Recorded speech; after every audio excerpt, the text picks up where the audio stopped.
And then I had another question about the licensing, because one of my video editors asked me if I could add the license that they bought to my channel, so that yeah.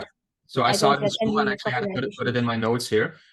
Cool. So Yeah. sorry, repeat your question, Lisa. So yeah. No, yeah, if I should add the license from the music that's under my videos to my channel, if I should do that, and So if that is the right way to do. Yeah, so usually what happens is when you upload a video and the music is licensed, you get like, once your video is processed and YouTube looked at it, then you get a message that you have a copyright warning, basically, which is not a problem. It just shows that they matched the music to like the owner of the music, and that you have to show them the license that you are allowed to use it.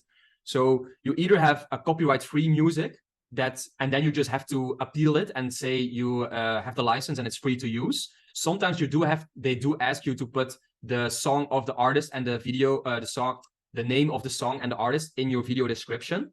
So you just put that in there and appeal it, and then it should be gone within 1 or 2 days. If you use like some sort of a stock footage website, which usually the editors will do, you will have a license from the music that you can download. It's like it's a file with some text in it, like the license.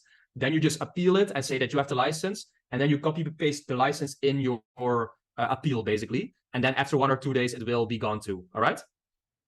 Okay. Yes. Yeah. Okay.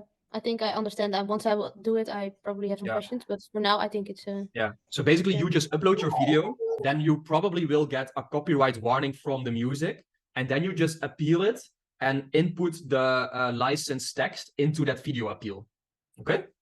Yeah. Okay. Will do. Thank you. Perfect.